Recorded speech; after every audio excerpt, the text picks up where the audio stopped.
ಅವಳ ಪದವಿ ಶಿಕ್ಷಣದ ನಂತರ ಬೇರೆ ಬೇರೆ ಗ್ರಾಮಗಳಿಗೆ ಭೇಟಿ ನೀಡಿ ಗ್ರಾಮೀಣ ಜನರ ಆರೋಗ್ಯದ ಬಗ್ಗೆ ಸಮೀಕ್ಷೆ ಮಾಡುವಂತಹ ಉದ್ಯೋಗ ಸಿಕ್ಕಿದೆ. ಫೀಲ್ಡ್ ನಲ್ಲೇ ಹೆಚ್ಚು ಓಡಾಡಬೇಕಿದೆ. ನಿಮ್ಮ ತಂಗಿಗೆ ಈ ಕೆಲಸ ಇಷ್ಟ ಇದೆ, ಆದರೆ ನಿಮ್ಮ ಅಪ್ಪ ಅಮ್ಮ ಇದಕ್ಕೆ ಒಪ್ಪಿಗೆ ನೀಡುತ್ತಿಲ್ಲ. ನಿಮ್ಮ ತಂದೆ ತಾಯಿ ನಿರ್ಧಾರ ಸರಿ ಇದೆ, ನಿಮ್ಮ ಆಲೋಚನೆಗಳು ಏನು?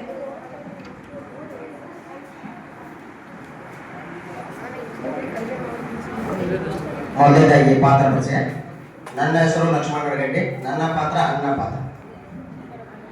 ನನ್ನ ಹೆಸರು ದುರ್ಗಮ್ಮ ಮಾದರ್. ನನ್ನ ಪಾತ್ರ ತಾಯಿ ಪಾತ್ರ. ನನ್ನ ಹೆಸರು ಅಕ್ಷತಾ. ನನ್ನ ಪಾತ್ರ ಆರೋಗ್ಯ ಅಧಿಕಾರಿ. ನನ್ನ ಹೆಸರು ಶ್ರೀಮಂತ್ ರಾಠೋಡ್. ನನ್ನ ಪಾತ್ರ ತಮ್ಮ. ವೀರೇಶ್ ಶಿಪ್ಪರ್ಮಟ್ಟಿ. ಪಾತ್ರ ಬಂದು ತಂದೆ. ನನ್ನ ಹೆಸರು ಸುಜಾತ ಒಡೆಯರ್. ನನ್ನ ಪಾತ್ರ ಬಂದ್ಬಿಟ್ಟು ತಂಗಿ ಪಾತ್ರ. ನನ್ನ ಹೆಸರು ಭುವನೇಶ್ವರಿ ಪೂಜಾರಿ. ನನ್ನ ಪಾತ್ರ ದೊಡ್ಡಕ್ಕನ ಪಾತ್ರ. ನನ್ನ ಹೆಸರು ಯಮುನಾ. ನನ್ನ ಪಾತ್ರ ಸ್ನೇಹಿತೆ. ಲಕ್ಷ್ಮೀ ರಾಜನಾಥ್. ನನ್ನ ಪಾತ್ರ ಪೋಸ್ಟ್ ಮ್ಯಾನ್.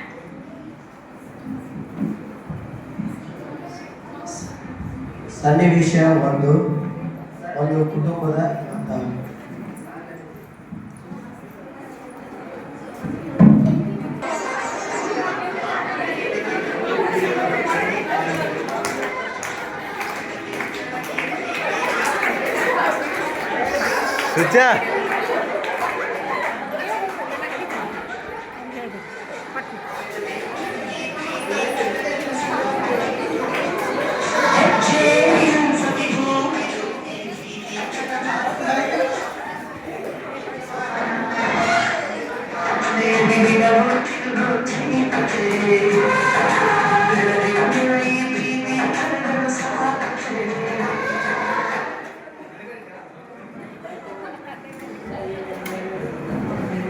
ಸನ್ನಿವೇಶ ಒಂದು ಕುಟುಂಬದ ವಾತಾವರಣ.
ಅಕ್ಕ ಹೋಗಿದ್ದಾನೆವ ಉಪವಾಸ ನೀನಾರ ತಿಂದು ಮಾಡಿಟ್ಟದ ಕಟ್ಟ ಹಂಗ ಹಾಕಿನಟ್ಟ ಕಾಲೇಜ್ ಕಡೆ ಬಿಟ್ಟು ಹೋಗಿ ಹುಷಾರಾಗ.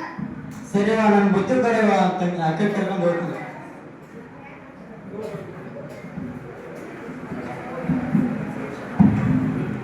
ಸನ್ನಿವೇಶ 2 ಫಲಿತಾಂಶ ಬಂದ ಸನ್ನಿವೇಶ.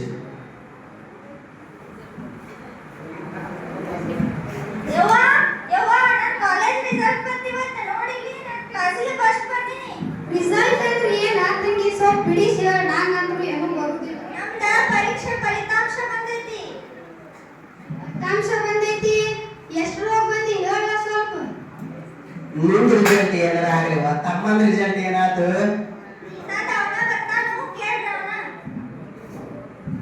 ಅಪ್ಪ ನಂದು ರಿಸಲ್ಟ್ ಬಂದಿದೆ. ಅಪ್ಪ ನಾ ಕೊನೆಗೂ ಪಾಸ್ ಆದೆ.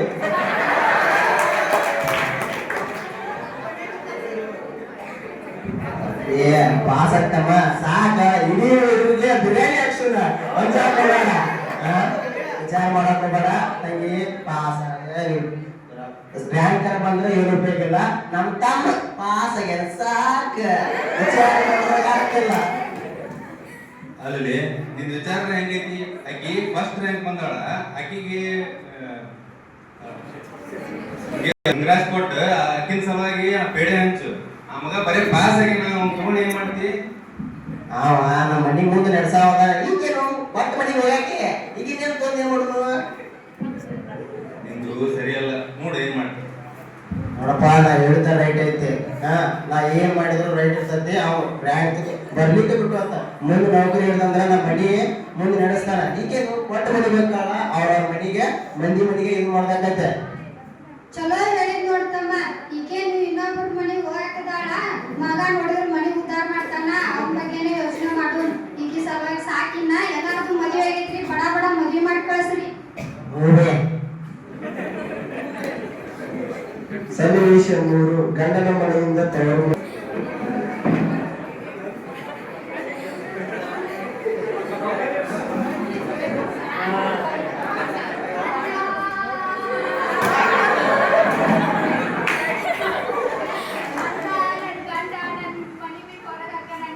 ಸಾಲ ಸೂಲ ಮಾಡಿ ನನ್ನ ಹೆಣದ ಮ್ಯಾಗ ದೀಪ ಅಳೋಂಗ್ ಆಗೈತಂತ.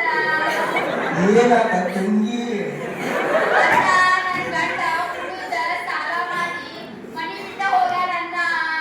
ಹೌದಾ? ಏನು ಬಿದ್ದಿರ್ತಾನ ಕರ್ಕೊಂಡ್ ಮಾಡ್ತಲ್ಲ ಚಲೋ ಕೊಟ್ಟು ನಾನು ನೋಡ್ತೇನೆ. ನೋಡಣ್ಣ ಏನ್ ಮಾಡ್ತೀನಿ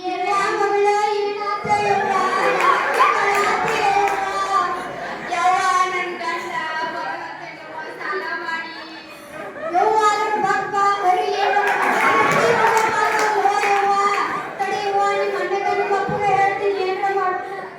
ದ್ರಾಕ್ಷಿ ಹಣ್ಣ ಬೇಡ್ರಿ ಒಳಗೆ ಹೋಗ್ರಿ. ನಾ ಎಲ್ಲ ಇಲ್ಲೆಲ್ಲ ಕುಡಿದು ಬಿದ್ದಿರ್ತಾನ ಕರ್ಕೊಂಡ್ ಬರ್ತೀನಿ ನಾನು.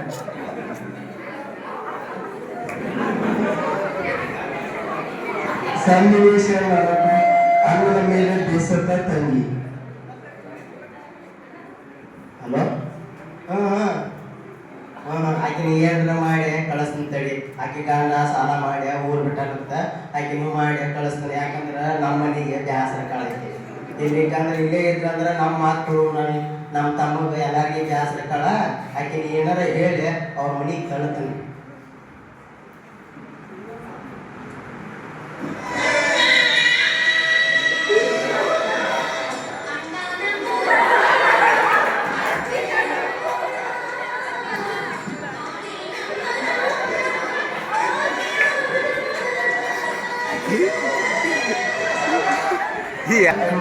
ಪೋಸ್ಟ್ಮನ್ ಆಗಮನ.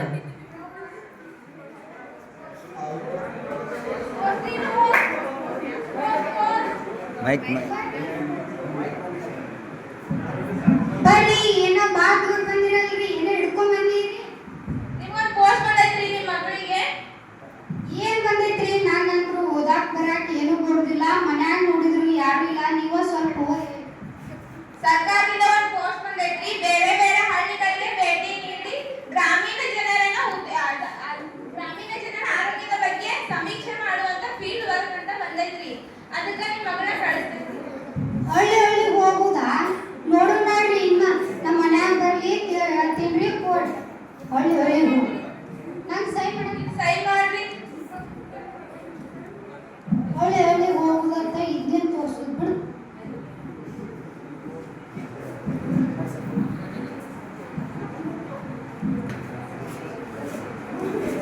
ಸನ್ನಿವೇಶ ಗೆಳತಿಯರ ಸಂಭಾಷಣೆ.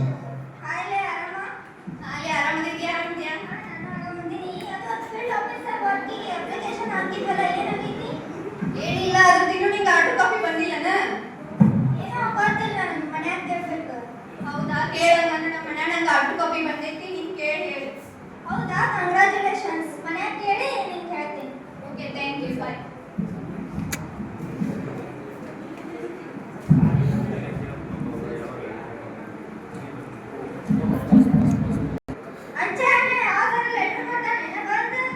ಕೊಟ್ಟಾನಿ ಏನೋ ನೌಕರಿ ಅಂತ, ರಾತ್ರಿ ಹಳ್ಳಿಗೆ ಹೋಗುದಂತ. ಅದಕ್ಕ ನಾನು ನಿಮ್ಗೆ ಕೊಟ್ಟಿಲ್ಲ. ನಿಮ್ ಎಲ್ಲಾರು ಬರ್ರಿ, ಮನ್ಯಾಗ ಹೇಳ್ತೇನೆ ಆಮೇಲೆ.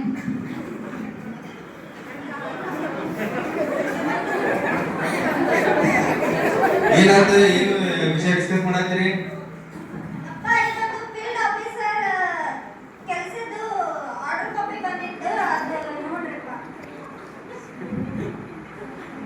ಇದು ಫೀಲ್ಡ್ ಆಫೀಸರ್ ಕೆಲಸ ಬಂದೈತವ, ಈಗೆ ಕಳ್ಸುನು. ಏನಪ್ಪ ಏ ನೀನು ಕನ್ನಡದಾಗ ಹೇಳಿದ್ರೆ ತಿಳಿದಿಲ್ಲ, ಯಾವ ಸಬ್ಜೆಕ್ಟ್ನಾಗ ಹೇಳೋದು ಗೊತ್ತಿಲ್ಲ. ಈಗ ಕೆಲಸ ಬಂದೈತಿ, ಅಕ್ಕಿ ಹೋಗ್ತೀನಂತ ಕಳ್ಸುನ ಬೇಡ, ವಿಚಾರ ಮಾಡ್ರಿ. ಯಾವ್ದು ಕೆಲಸ ಬಾವಾಗ? ಅದು ಇದು ಆರೋಗ್ಯ ಸಮೀಕ್ಷೆ ಅಂತ ಹೇಳಿ ಆ ಗ್ರಾಮಕ್ಕೂ ಭೇಟಿ ನೀಡಿ ಜನರ ಆರೋಗ್ಯವನ್ನ ಇಂಪ್ರೂವ್ ಮಾಡುವಂತ ಕೆಲಸ ಅದು. ಹಾಗೆ ಒಂದು 10 ಹಳ್ಳಿಗಳ ಕೆಲಸ ಆಕಿ ಕಡೆನೇ ಇರ್ತದೆ. ಆ ಕೊರೋನಾದಾಗ ಅಡ್ಯಾಡ್ತಿದ್ರಲ್ಲ ಮಾಸ್ತರ್ ಮನಿಗೆ ಅಂತ ಕೆಲಸ ಅದ ಬೇರೆ ಇದ ಬೇರೆ. ಇದು ಆರೋಗ್ಯ ಹೆಚ್ಚು ಮಾಡೋದು, ಅದು ಅವೇರ್ನೆಸ್ ಕೊಡೋದು. ಬೇಡಪ್ಪ, ನಮ್ಮ ಮನಿ ಹೆಣ್ಮಕ್ಳನ್ನ ಊರು ಅಡ್ಡಾಡ್ಸೋದು ಬೇಡ. ಯಾಕಂದ್ರ ನಮ್ಮ ಸಂಸ್ಕೃತಿನೇ ಅಲ್ಲ ಅಡ್ಡಾಡ್ಸೋದು, ಅಲ್ಲಿ ಹೋಗುದು, ಬೇರೆ ದೂರಿಂದ ಹೋಗುದಂತಂದ್ರ ನಮ್ಮ ಮನಿ ಮರ್ಯಾದೆ ಹೋಗುತ್ತೆ. ಏನ್ರಾತಂದ್ರ ಏನ್ ಮಾಡಾವ? ನಿನ್ ವಿಚಾರ ಹೆಂಗೈತವ? ಅಪ್ಪ ನಾನು ಈ ಕೆಲಸ ಮಾಡ್ತೀನಿ. ನನ್ನಿಂದ ಸಮಾಜಕ್ಕೆ ನಾನು ಒಳ್ಳೇದ್ ಮಾಡ್ಬೇಕನ್ನೋ ಉದ್ದೇಶ ಇಟ್ಕೊಂಡ ಈ ಜಾಬಿಗೆ ಹೋಗ್ಬೇಕಂತ ಆಸೆ ಐತಪ್ಪ. ಕಳಿಸ್ಬಿಡ್ಪ ಪ್ಲೀಸ್. ಯಪ್ಪ ಬ್ಯಾಡ, ಯಾಕಂದ್ರ ಈ ಸಮಾಜ ಸರಿ ಇಲ್ಲ. ಯಾಕಂದ್ರ ಒಂದೊಂದ್ ದಿನಕ್ಕೆ ಒಂದೊಂದ್ ಕತಿ ನಡೆಯಕತ್ತಾವ. ಆ ಕಾರಣಕ್ಕ ಏನ್ ಮಾಡ್ಬೇಕಾಗತ್ತಂದ್ರ ನಾವ್ ಕಳಿಸೋದು ಬ್ಯಾಡ. ಮತ್ತೆ ಯಾರು ಓದೋರು ಅದಾರ ನಾವ ಕೇಳಿ ಅಂತ ನನ್ ಗೆಳತನಪ್ಪ ಆಕಿನೂ ನಾನು ಒಂದ ಪ್ಲೇಸ್ ಸಿಕ್ಕೈತಿ, ಇಬ್ರು ಕೂಡಿಸಿ ಹೋಗ್ಬೇಕಂತ ಮಾಡಿದ್ವಿ. ಇವ್ರ ಮಾತೆಲ್ಲ ಕೇಳಬೇಡ್ರಿ. ಆ ಹುಡುಗ ಹೇಳುದು ಕರೆಕ್ಟ್ ಐತಿ. ಬಡ ಬಡ ಮದ್ವಿ ಮಾಡ್ಕೊಡ್ ರಾತ್ರಿ ಊರಿಗೆ ಹಳ್ಳಿ ಹೋಗುದಂದ್ರ ಏನ್ ರಾತ್ರಿ ಏನ್ ಮಾಡ್ತೀರಿ? ಅಲ್ಲಿ ನೋಡಿರ ಒಂದ್ ಮಗಳು ಬಾಳೆ ಹಂಗಾಗೈತಿ. ಇರೋಬೇಕಿದ್ರ ಹಂಗ ಆಗ್ಬೇಕಂತ ಮಾಡಿದ್ರನ್ನ ಬ್ಯಾಡ ಬಿಡ್ರಿ ಅದೆಲ್ಲ. ಇವ ಅಕ್ಕನ ಬಾಳೆ ಏನಾಗದವ? ಬಂದ್ ಕುಂತಾಳ, ಹೋಗಿ ಕೇಳೋ ನೀನು. ನಿಮ್ ಬಾಳೆ ಏನಾಗಿದೆ? ಈಗ ಬಂದೆನ್ನಿ. ಇಷ್ಟು ದಿನ ಎಲ್ಲಿ ಹೋಗಿದ್ದಿ? ಬಂದ ಒಂದ್ ವಾರ ಆತ್ನ. ಇಲ್ಲ ಮಾವ ಇಲ್ಲದನಕ. ಮಾವ ಹಾಳ ಹೋಗ್ಯಾನ ಮನಿ ಬಿಟ್ಟು. ಇಲ್ಲದನಕ ಮಾವ ತಗೊಂಬಾಕ ಕೊಡ್ಲಿ ಬೈದ್ ಬರ್ತೀನಿ ಸದ್ಯ. ನೋಡ್ವಾ, ಈಗ ನೌಕರಿ ಬೇಡ. ಏನ್ ಮಾಡಾಕಿ ನೌಕರಿಗೆ ಹೋಗಿ ಏನ್ ಉಪಯೋಗ ಇಲ್ಲ. ನೀನು ಗಂಡ ಮಣ್ಣಿಗೆ ಮದುವೆ ಮಾಡ್ಕೊಡ್ತೇವೆ. ಗಂಡ ಚಲೋ ಗಂಡನ ಮದುವೆ ಮಾಡ್ಕೊಡ್ತೇವೆ. ಅವನ ಜೊತೆ ಆರಾಮಾಗಿ ಕೂಸು ನಡ್ಕೋತ ಮುದ್ರಿ ತಿಕ್ಕೋತ ಆರಾಮಾಗಿ ಗಂಡನ ಮನೆಯ ಚಂದ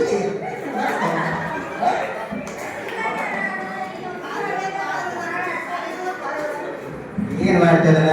ಬೇಡ, ಅದನ್ನ ನೀನು ಬೇಡ. ನೀನು ಆರಾಮಾಗ್ಯ, ನಿನ್ನ ನನ್ನ ಜೊತೆ ಆರಾಮಾಗ್ಯಾರ. ಏನ್ ನೌಕರಿ ತಗೊಂಡ್ರು ಉಪಯೋಗ ಇಲ್ಲ ಜಗತ್ನಾಗ. ಗಂಡಗ ಮಕ್ಕಳು ಆಡ್ಸೋದು ಹೆಣ್ಣು ಮಕ್ಕಳು ಕರ್ತೇವೆ, ಮುಸುರಿ ತೆಕ್ಕುದು ಹೆಣ್ಣು ಮಕ್ಕಳು ಕರ್ತೇವೆ. ಗಂಡ ತನ್ನ ಅಷ್ಟ ಕೆಲಸ ಮಾಡ್ಬೇಕ. ನೀನು ಮನೆಯಾಗಿ ಅಡಿಗೆ ಅಷ್ಟ ಮಾಡ್ಬೇಕು. ಹೆಚ್ಚಿಗೆ ಮಾಡಿದ್ರೆ ನಡೆಯಂಗಿಲ್ಲ. ಇದು ನಮ್ಮ ಸಂಸ್ಕೃತಿ ಐತೆ. ಹಿಂಗ ಪಾಲ್ಸೈತಿ, ಹಿಂಗ ಹುಡುಗ ನಾವು. ಸನ್ನಿವೇಶ 8 ಆರೋಗ್ಯ ಅಧಿಕಾರಿಗಳ ಆರಂಭ. ಅಣ್ಣ ನನ್ ಜಾಬ್ ಐತಣ್ಣ. ಅಣ್ಣ ಮತ್ತ ಅಮ್ಮನ ಜಾಬ್ ಊರಿಗೆ ಪ್ರಾಣನೇ ಕರ್ಸು ಬೇಡ. ಯಾಕಂದ್ರ ನೀನದೆ ನಮ್ಮ ಮನಿ ನಡ್ಸಾವನಿ. ನಾ ಏನ್ರು ಒಕ್ಕಲ್ತನ ಮಾಡ್ಕೊಂಡ್ ಹೋಗ್ತೀನಿ. ನಮ್ಮ ಮನಿ ಪಗಾರ ತರವ, ನಮ್ಮ ಮನಿ ಮರ್ಯಾದೆ ಹೆಚ್ಚಿರ್ತತೆ. ಹೆಣ್ಣು ಮಕ್ಕಳ ತಂತ್ರ ಏನ್ ಉಪಯೋಗ ಐತಿ? ಈಗ ಆಕಿ ಕೊಟ್ಟು ಮನಿ ಹುಡುಗಾಕಿ ಹೋಗ್ಲಿ. ನಾವೆಲ್ಲ ಚಂದಗ ಆಯ್ತಾ ಮುಂದೆ ಸಮಾಜದಾಗ ದೊಡ್ಡ ವ್ಯಕ್ತಿಗಳಾಗಿ ಮಾಡೋಣ. ನಮಸ್ತೆ, ಬರ್ರಿ. ನಿಮ್ ಪರಿಚಯ ಆಗಲಿಲ್ಲ. ನಾವು ಆರೋಗ್ಯ ಅಧಿಕಾರಿಗಳು ಅಂತೇಳಿ ನಿಮ್ಮ ಮಗಳದ ಜಾಬ್ ಆಫರ್ ಲೆಟರ್ ಬಂದಿತ್ತಲ್ಲ, ಏನೋ ಕಳ್ಸಂಗಿಲ್ಲ ಅನ್ನುವಂತ ಒಂದು ಸುದ್ದಿ ಬಂತು. ಹಂಗಾಗಿ ಈಗಾಗಲೇ ನಿಮ್ಮ ಮಗಳದೊಬ್ಬಳದ ಗಂಡನ ಮನೆಯಿಂದ ಬಂದು ಕುಂತಾಳ. ಆಗಿ ಪರಿಸ್ಥಿತಿ ಹಂಗೈತಿ. ಇವ್ರು ಶಾಣೆ ಇದ್ದಾಳಲ್ಲ, ಇವ್ರಾದ್ರೂ ಜಾಬಿಗೆ ಕಳಿಸ್ಬೋದು. ಈಗೆಲ್ಲ ಜಾಬಿಗೆ ಹಂಗೇನು ಎಲ್ಲ ಕಡೆ ಸೇಫ್ಟಿ ಇರ್ತೈತಿ, ಎಲ್ಲ ಬಸ್ ವ್ಯವಸ್ಥೆ ಇರ್ತೈತಿ. ಆ ರೀತಿಯಾದಂತಹ ಯಾವುದೇ ರೀತಿ ತೊಂದರೆ ಆಗೋದಿಲ್ಲ. ಹಂಗಾಗಿ ಕಳಿಸ್ರಿ. ಈಗಾಗಲೇ ನೀವು ಒಂದು ದೊಡ್ಡ ಮಗಳನ್ನ ನೋಡಿರಿ, ಮದ್ವೆ ಮಾಡ್ಕೊಟ್ಟು ಸರಿ ಕುಡ್ತಾನ ಹಂಗ ಹಿಂಗ ಅಂತ. ಹಂಗಾಗಿ ಅವ್ರಿಗೆ ಟ್ಯಾಲೆಂಟ್ ಐತಿ. ಹಾಗಾಗಿ ಅವ್ರನ್ನ ಜಾಬಿಗೆ ಕಳಿಸ್ರಿ. ಏನ್ ಮಾಡುದ್ರಿ ಮೇಡಮ್? ಜಾಬಿಗೆ ಕಳಿಸಿ ಏನ್ ಮಾಡುದ್ರಿ? ಮನ್ಯಾಗ ಆರಾಮ ಇಲ್ರಿ, ಮುಸ್ರಿ ತಿಕ್ಕೋತ ಆರಾಮಾಗಿ ಗಂಡನ ಮಕ್ಕಳನ್ನ ಹಾಕ್ಸ್ಕೋತ ಆರಾಮಿಲ್ಲ ಆಕೆ ಗಂಡನ ಜೊತೆ. ಇದೇ ಜೀವನ ನಮ್ದ. ಹಿರೇ ಮಗಳು ಮತ್ತೆ ಅವ್ರ ಮನೆಗೆ ಬಂದು ಕುಂತಾಳಲ್ಲ, ಅದಕ್ಕೆ ಏನ್ ಹೇಳ್ತೀರಿ ನೀವು? ಅವ್ ಮಾಡಿದ ಕರ್ಮ ಅವ್ ಉಳ್ಳಾಗತ್ತಾಳ, ಆಕೆ ಹೋಗ್ತಾಳ. ನಾಳೆ ಬಳೆ ಮಾಡ್ಕೊಂತಿರ್ತಾಳ. ಆಕೆ ಗಂಡ ಮಕ್ಕಳು ಎಲ್ಲ ಆರಾಮ ಇರ್ತಾಳ. ನೀವೇ ವರಿ ಮಾಡ್ಕೋಬೇಡ್ರಿ. ಹೆಣ್ಮಕ್ಳನ್ನ ಹಿಂಗ್ ಮಾಡಿ ಹಿಂಗ್ ಕುಣಿಸೋದೈತಲ್ಲ, ಹೆಣ್ಮಕ್ಳು ಸಮಾಜದಾಗ ಮುಂದ್ ಬರ್ಬೇಕಂತಂದ್ರ ಅವ್ರನ್ನು ಕಳಿಸ್ಬೇಕಲ್ಲ, ಅವ್ರಿಗೆ ಸ್ವಾತಂತ್ರ್ಯ ಅನ್ನೋದು ಇರ್ಬೇಕಲ್ಲ, ಅದ್ರ ಸಲುವಾಗಿ. ಸೊ ಎಲ್ಲ ಸನ್ನಿವೇಶಗಳನ್ನು ನೋಡಿದಾಗ ನಮಗನ್ಸೋದು ಹಿರಿಯರ ಪ್ರಕಾರ ಅವರ ನಿರ್ಧಾರ ಸರಿ, ಮಕ್ಕಳ ಪ್ರಕಾರ ಅವ್ರ ನಿರ್ಧಾರ ಸರಿ, ಮತ್ತು ಕಿರಿಯರ ಪ್ರಕಾರ ಅವ್ರ ನಿರ್ಧಾರ ಸರಿ, ಪರಿಸ್ಥಿತಿಗಳ ಪ್ರಕಾರ ಪರಿಸ್ಥಿತಿಗಳ ನಿರ್ಧಾರ ಸರಿ. ಆದರೆ ಇಲ್ಲಿ ನೋಡ್ಬೇಕಾಗಿರೋದು ಯಾವುದೋ ಪೂರ್ವಾಗ್ರಹಗಳನ್ನು ನೋಡಿಕೊಂಡು ಮುಂದೆ ಹಿಂಗಾಗತ್ತಂತಲ್ಲ, ಅಥವಾ ನನ್ನ ನಿರ್ಧಾರನೇ ಸರಿ ಅಂತ ಅಲ್ಲ, ಬದಲಾಗಿ ಅದಕ್ಕೆ ಎಲ್ಲ ಬೇಕಾದ ಇಕ್ವಿಪ್ಮೆಂಟ್ಸ್ ರೆಡಿ ಮಾಡ್ಕೊಂಡು, ಅಂದ್ರೆ ಈಗ ಮಕ್ಕಳ ಪ್ರಕಾರ ಅವರು ಕನ್ವಿನ್ಸ್ ಮಾಡೋದ್ರಲ್ಲಿ ಫೇಲ್ ಆಗೋ ಬದಲಿಗೆ ಯಾಕೆ ನಾನು ಹೋಗಬೇಕು ಅನ್ನೋ ನಿರ್ಧಾರ ಮಾಡೀನಿ ಅಂತ ಸರಿಯಾಗಿ ಕನ್ವಿನ್ಸ್ ಪಾಲಕರಿಗೆ ಮಾಡಬೇಕು. ಮತ್ತು ಪಾಲಕರು ನಾವು ಬಂದ ದಾರಿಯಲ್ಲಿ ಹೋಗುವುದು, ಮಕ್ಕಳು ಹೋಗ್ಲಿ ಅನ್ನೋದು ತಪ್ಪಲ್ಲ, ಆದರೆ ಪ್ರಸ್ತುತ ಜಗತ್ತಿನಲ್ಲಿ ಏನು ಅವಶ್ಯಕತೆ ಇದೆ ಅದಕ್ಕೆ ಅವರನ್ನು ಸದೃಢ ಮಾಡೋದೇ ಅವರ ಗುರಿ ಆಗಬೇಕು. ಮತ್ತು ನಮ್ಮ ನೆರಳಲ್ಲಿ ಇರಲಿ ಅನ್ನೋದು ಸರಿಯಲ್ಲ ಅನ್ನೋದಕ್ಕಿಂತ ಅವರ ಕಾಲ ಮೇಲೆ ಅವ್ರು ನಿಲ್ಕೊಳ್ಳೋ ಹಾಗೆ ಮಾಡೋದೇ ಈ ಒಂದು ಸನ್ನಿವೇಶದ ಗುರಿ. Thank you.